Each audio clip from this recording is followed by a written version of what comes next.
Hello students, class 8 का micro organism friend and फो का ये नेक्स्ट वीडियो है मेरा।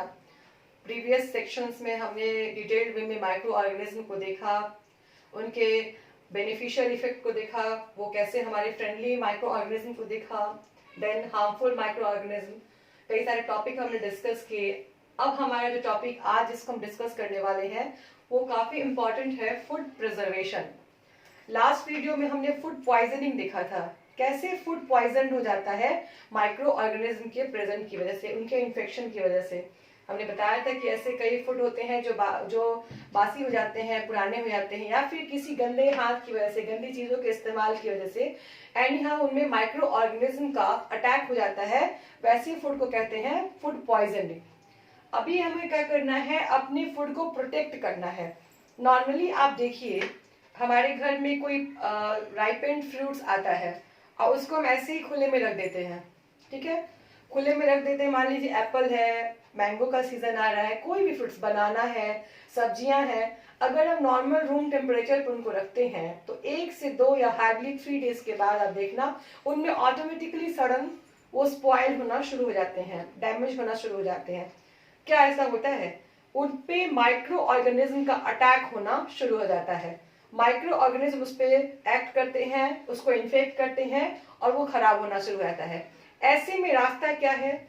हमें अपने फूड को भी बचाना है, तो हम अपने फूड को कैसे प्रिजर्व करेंगे उसको हमें बताना है। और उसके कई वेरियस वेज जो हैं, किन किन तरीकों से हम करने वाले हैं वो हम देखेंगे। पहले है फूड प्रिजर्वेशन। प्रिजर्वेशन को हिंदी में कहते हैं संरक्षण, बचाना। सिंपली समझिए तो भोजन को माइक्रो ऑर्गेनिज्म के अटैक से, उसके इन्फेक्शन से बचाना, ठीक है। It is the process which prevent the growth of micro organism. Food spoil किसकी वजह से हो रहा है? माइक्रो ऑर्गेनिज्म को। तो इसके ग्रोथ को रोक दिया जाए, इसके ग्रोथ को रोक दिया जाए, ये हो जाएगा आपका food preservation, to protect our food from spoilage. एक ऐसा तरीका, फूड प्रिजर्वेशन वह तरीका है, वह प्रोसेस है जिसके द्वारा हम अपने फूड में माइक्रोबियल इन्फेक्शन को, उसके ग्रोथ को रोक दें, उसको चेक कर दें, ताकि हमारा जो फूड है वो खराब होने से बच जाए। इसी को कहते हैं फूड प्रिजर्वेशन। अब फूड प्रिजर्वेशन में हम कुछ अलग अलग तरीकों को देखेंगे। उससे पहले एक वर्ड को मैं चाहती हूँ आप जान जाए, प्रिजर्वेटिव। ऐसे सब्सटेंस का इस्तेमाल करना, those chemical substances which check the growth of micro organism. अब उनके ग्रोथ को रोकने के लिए हम तरीका इस्तेमाल कर रहे हैं, तो वो तरीके में हम कौन से सब्सटेंस का इस्तेमाल कर रहे हैं? That particular substances are known as preservative. देखिए, the chemical substances which check, check का मतलब रोकना होता है, which check the growth of micro organism are called as preservative. Example क्या क्या है? साल्ट्स, नमक, एडिबल ऑयल्स। अभी हम अगले सेक्शन में देखेंगे कैसे साल्ट और ये बाकी सब्सटेंसेस प्रिजर्वेटिव के रूप में काम करते हैं। Salts, edible oil, sodium benzoate and sodium metabisulphite, जिसका फॉर्मूला मैं अब लिख देती हूँ। Now formula of sodium benzoate and sodium metabisulphite, these are chemical substances और chemical compounds. Chemicals, as you know that in previous class 7 you have studied about elements and compounds. Compounds क्या होता है? 2 या 2 से अधिक elements आपस में जब एक फिक्स्ड रेशियो में रिएक्ट करके एक सब्सटेंस बनाते हैं, इसको हम कंपाउंड कहते हैं। कैसे? यहाँ देखिए, सोडियम बेंजोएट के फॉर्मूला पर ध्यान दीजिए। इसमें फॉर्मूला है इसका C6H5COONA। यहाँ आपको मैं बता दूं, C for carbon, H for hydrogen, again C for carbon, O for oxygen and Na for sodium। Na किसके लिए होता है? सोडियम के लिए होता है। ये एक केमिकल कंपाउंड है जिसका काम हम क्या करते हैं? प्रिजर्वेटिव में इसका इस्तेमाल होता है। ये आपके कन्वीनियंस के लिए मैंने बता दिया है, ताकि आपको ये ना लगे कि कहाँ से ये सब्सटेंस उठ के आ गया है। अगर हम इसके फॉर्मूला को देखते हैं तो फॉर्मूला से हमें इसकी कंसिस्टेंसी का पता होता है, इसके कंस्टिट्यूट्स का पता होता है, वो किसका मिलके बना होता है। कार्बन, हाइड्रोजन, ऑक्सीजन और सोडियम का एक निश्चित अनुपात में मिलाकर हम क्या बनाते हैं? Sodium benzoate. Now sodium metabisulphide, इसके फॉर्मूला पर हम ध्यान दे रहे हैं, Na2H2O5। और ये 2 का मतलब होता है 2 सोडियम, 2 सोडियम के एटम इसमें है। इसी तरह 2 सल्फर के एटम है और 5 ऑक्सीजन, 5 ऑक्सीजन है। तो सोडियम, सल्फर और ऑक्सीजन इस रेशियो में मिलकर क्या बनाते हैं? सोडियम मेटाबाइसल्फाइड, जो एक फूड प्रिजर्वेटिव के रूप में इस्तेमाल किए जाते हैं फूड प्रिजर्वेशन में।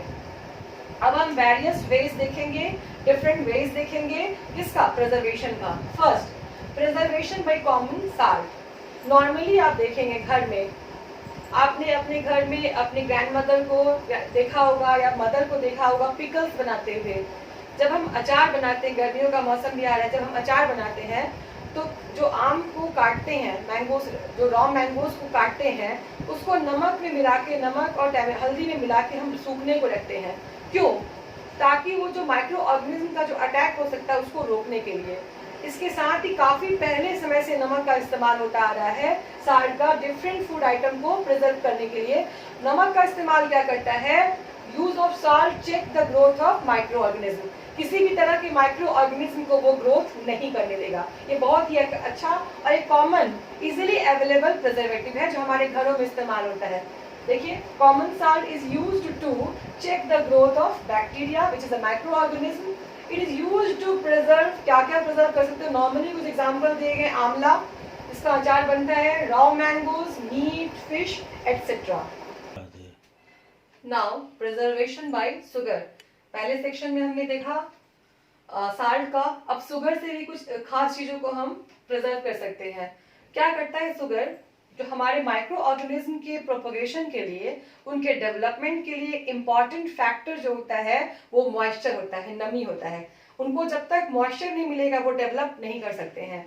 तो शुगर के इस्तेमाल से जो होता है वो, अगर हम किसी चीज में शुगर से प्रोटेक्ट करने की कोशिश कर रहे हैं, प्रिजर्व करने की कोशिश कर रहे हैं, तो शुगर उस मॉइस्चर को खींच लेता है, एब्जॉर्ब कर लेता है। तो वहां मॉइस्चर ही नहीं रहेगा, फिर क्या होगा? उन माइक्रोबियल ग्रोथ का, उसका ग्रोथ रुक जाएगा। वो माइक्रो ऑर्गेनिज्म, वो बैक्टीरिया प्रोपेगेट नहीं कर पाएंगे। ठीक है? Sugar reduces the moisture content which inhibit the growth of bacteria। inhibit का मतलब रोकना होता है, इससे क्या हो जाएगा? बैक्टीरियल ग्रोथ रुक जाएगा। और इसका इस्तेमाल कहाँ कहाँ करते हैं हम? देखिए, it is used to preserve jam, जो हम आप खाते हैं, jam, jellies and squashes. Squashes का मतलब होता है जो टोमेटो सॉस आप खा रहे हैं, ठीक है, जितने भी स्वीट है उनको प्रोटेक्ट करने के लिए, जैम, जेली, स्क्वैशेस को प्रिजर्व करने के लिए हम किसका इस्तेमाल करते हैं? शुगर का। नेक्स्ट है हमारा preservation by oil and vinegar. तेल और सिरका, विनेगर को हिंदी में सिरका कहते हैं, और इसका एक और नाम मैंने बताया है आपको, एसिटिक एसिड। आपको याद होगा विनेगर को हम क्या कहते हैं? एसिटिक एसिड भी कहते हैं। ये क्या करते हैं? विनेगर और ऑयल के इस्तेमाल से नॉर्मली, यूजुअली आप पिकल्स में देखना, जो बाजार से आप पिकल्स खरीदते हैं उनमें जरूर ये दोनों रहते हैं, और उसको लंबे समय तक हम बचा के रख सकते हैं, उस पर किसी तरह का माइक्रोब्स का इन्फेक्शन नहीं होगा। क्यों? Bacteria can not survive in oil and vinegar. ऐसा देखा गया है कि ऑयल या विनेगर में बैक्टीरियल ग्रोथ रुक जाता है, चेक हो जाता है। तो आप ऑयल और विनेगर के इस्तेमाल से अपने फूड आइटम को लंबे समय तक प्रिजर्व कर सकते हैं। क्या क्या हम करते हैं? So oil and vinegar are used to prevent spoilage of food. Spoilage का मतलब खराब होना होता है। किन किन चीजों को हम करते हैं? Vegetables, fruits, fish, meat, pickles भी आप कर सकते हो, etcetera. Now heat and cold treatment. इसका नाम हीट एंड कोल्ड ट्रीटमेंट इसलिए पड़ा है, इसमें इन दोनों फैक्टर्स की जरूरत पड़ती है। नॉर्मली हम देखते हैं घर में हमारे मिल्क आता है, बाजार से लेके आते हैं या मिल्कमैन देते हैं, तो हम उसको आते ही विद इन 1 और 2 आवर्स उसको हम बॉयल कर देते हैं। क्यों? कि दूध फटेगा नहीं, हमारा खराब नहीं होगा। और दूध फटता किसकी वजह से है? माइक्रोबियल इन्फेक्शन की अटैक की वजह से फटता है। तो एक ऐसा तरीका है जिसको हम पास्चराइजेशन कहते हैं।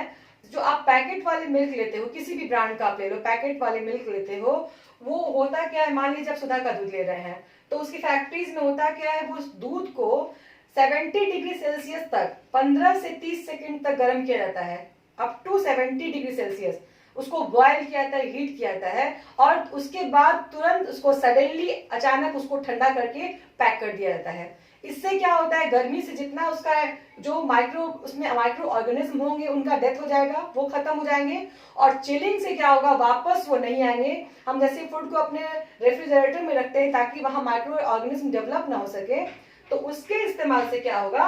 वापस माइक्रो ऑर्गेनिज्म का डेवलपमेंट नहीं होगा। तो इसका इस्तेमाल हम किसको करते हैं, मिल्क को प्रिजर्व करने में करते हैं। और इसका नाम पास्चराइजेशन क्यों पड़ा, because this process was discovered by Louis pasture.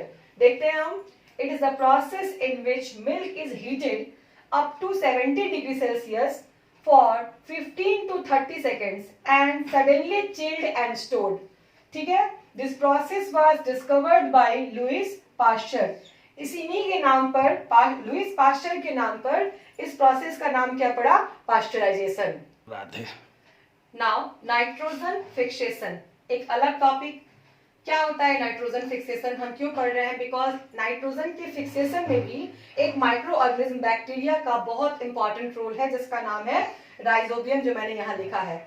होता क्या है नाइट्रोजन फिक्सेशन, नाइट्रोजन एक एलिमेंट है, आपको पता है हमारे एटमॉस्फेयर में 78% नाइट्रोजन होता है, और नाइट्रोजन बहुत ही एसेंशियल इंग्रेडिएंट है, एलिमेंट है बहुत से ऑर्गेनिक मॉलिक्यूल्स का। हमारे बॉडी में प्रोटीन्स जो होते हैं उनमें भी नाइट्रोजन होता है, न्यूक्लिक एसिड में भी नाइट्रोजन होता है, इसीलिए नाइट्रोजन को फिक्स करने की प्रक्रिया को नाइट्रोजन फिक्सेशन कहते हैं। एक और इंटरेस्टिंग बात है, प्लांट्स या एनिमल्स डायरेक्टली हमारे एटमॉस्फेयर के नाइट्रोजन को एब्जॉर्ब नहीं कर सकते हैं, इसके लिए हमें माइक्रो ऑर्गेनिज्म की सहायता लेनी पड़ती है, उन पे डिपेंडेंट होना पड़ता है। आपको पता होगा लेग्यूमिनस प्लांट्स यानी कि दलहन वाले पौधों के जड़ों में गांठें होती हैं, उसको नोड्यूल्स कहते हैं, उसमें एक खास तरह का बैक्टीरिया होता है जिसको हम कहते हैं राइजोबियम। राइजोबियम वह बैक्टीरिया है जो एटमॉस्फेयर के नाइट्रोजन को कैप्चर करके उसको सॉइल में फिक्स करता है, और उसके बाद प्लांट्स उसको एब्जॉर्ब करके प्रोटीन का निर्माण करते हैं। तो एक ऐसा तरीका जो माइक्रो ऑर्गेनिज्म के हेल्प से हो रहा है, जिसमें एटमॉस्फेयर के नाइट्रोजन को माइक्रो ऑर्गेनिज्म जैसे बैक्टीरिया जो root nodules of leguminous plant में रहता है कैप्चर करता है, फिक्स करता है, इसको कहते हैं नाइट्रोजन फिक्सेशन। सिंपली आप समझिए कि एटमॉस्फेयर के नाइट्रोजन को कैप्चर करना किसके द्वारा, बैक्टीरिया के द्वारा, और वो बैक्टीरिया रहता कहाँ है, दलहन वाले पौधों के रूट नोड्यूल्स में। देखते हैं हम nitrogen fixation, it is the process in which some bacteria present in root nodules of leguminous plants। nodules का मतलब गांठ होता है, और leguminous plant का मतलब होता है दलहन, दलहन वाले पौधे। क्या करते हैं वो, fix the free atmospheric nitrogen, वो N2 के फॉर्म में रहता है। अगर कोई एलिमेंट फ्री एलिमेंटल फॉर्म में रहता है, इस फॉर्म में है, तो इसको हम कहते हैं free atmospheric nitrogen into compounds of nitrogen.